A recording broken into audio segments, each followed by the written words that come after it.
Sabe quando você faz uma coisa certa, que te ajuda a atingir um objetivo, mas você nem dá muita importância porque é algo que já fazia parte dos seus hábitos e não é feito com uma finalidade específica. É como um velhinho de uma ilha grega que adota a dieta mediterrânea. Se alguém disser para ele que foi a dieta que o ajudou na longevidade, é bem provável ele dizer que come aquela alimentação desde criança, que já era assim com seus pais, que nem sabiam que aquela dieta era boa para evitar doenças cardíacas, câncer, diabetes. Aconteceu algo parecido comigo recentemente, quando estava estudando técnicas de aprendizagem. Eu descobri que algumas coisas que eu já fazia me ajudaram muito quando comecei a estudar para concursos e precisava lidar com uma grande quantidade de informações de inúmeras disciplinas.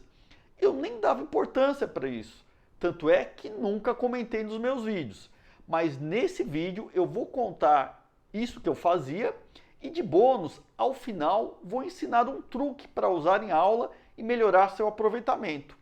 Mas antes, eu convido quem ainda não se inscreveu no canal para que se inscreva e ative o sininho para saber das novidades.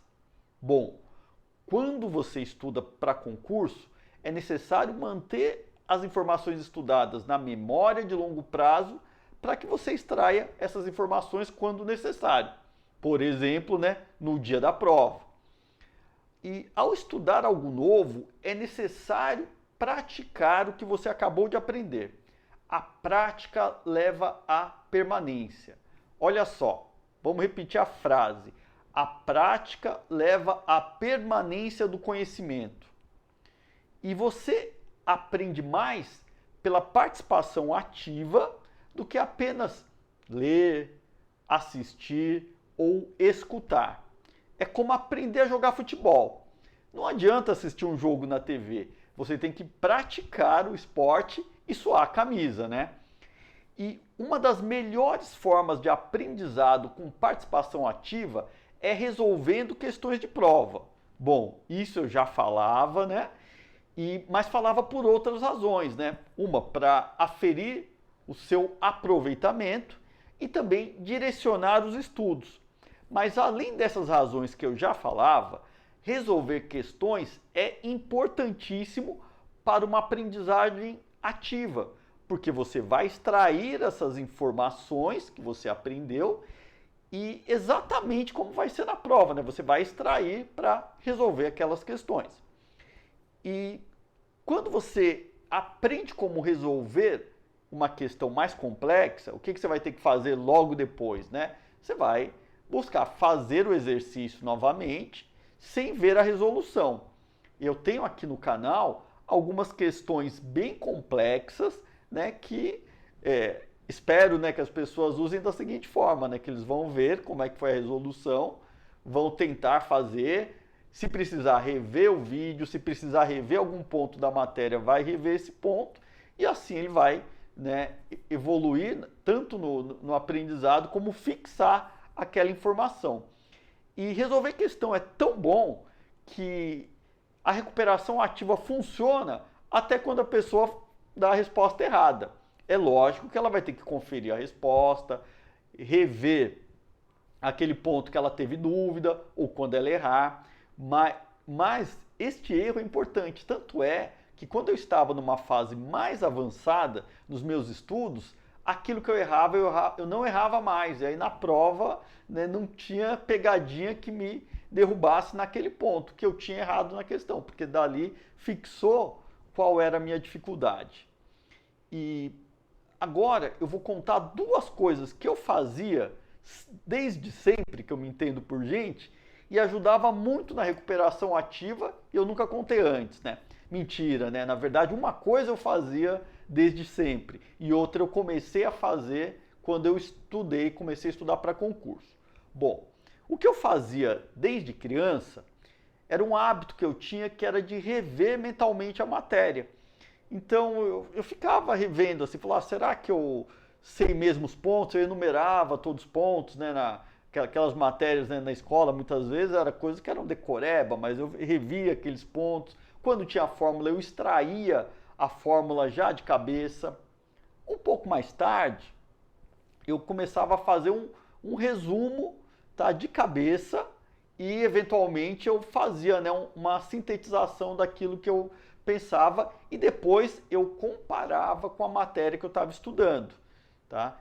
E isso era, né, um hábito que eu tinha, né, desde criança, que eu fui desenvolvendo também até chegar no ensino médio e depois, né, até na faculdade também. E me ajudou muito. Eu sempre tive um desempenho bom nos estudos, tá? E fazia essas coisas intuitivamente. Ninguém me ensinou que era assim, né? Não se ensina, né? Como estudar, né? Ou como aprender, né? Mas foi algo que, sei lá, porque eu tive essa iluminação e deu certo na minha vida. E eu continuei fazendo isso. E quando eu estava estudando já para concurso, eu fazia uma outra coisa, né? Quando tinha lá algum ponto, principalmente os mais complexos, eu ficava imaginando como eu faria para ensinar aquele ponto para alguém que não soubesse a matéria. E era muito interessante isso. Eu pegava lá, por exemplo, controle de constitucionalidade. E aí eu falava como é que eu ensinaria isso.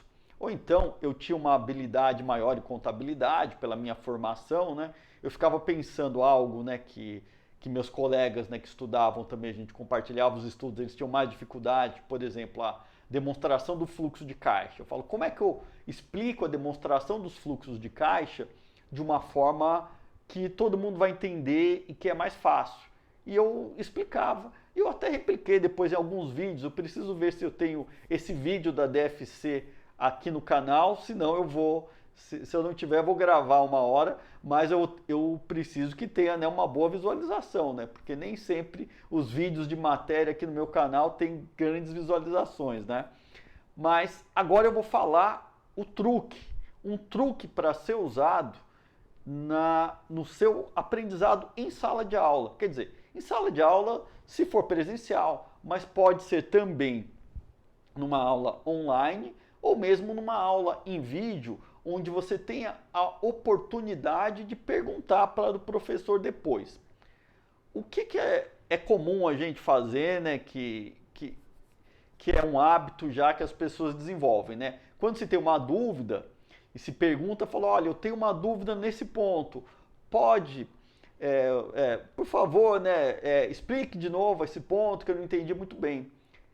Qual que é o problema disso? É que você não está fazendo a recuperação ativa, né? Mas não é só isso. Além de não estar fazendo a recuperação ativa, quando se pergunta isso, principalmente em temas mais complexos, nem sempre o aluno sabe muito bem onde que está o ponto de dúvida dele, né? Fica o conceito, às vezes, ali na cabeça dele e ele tem alguma dúvida, mas ele não sabe exatamente. E tem o risco do professor não captar qual era a dificuldade dele e explicar de novo daquela forma que o aluno não vai entender.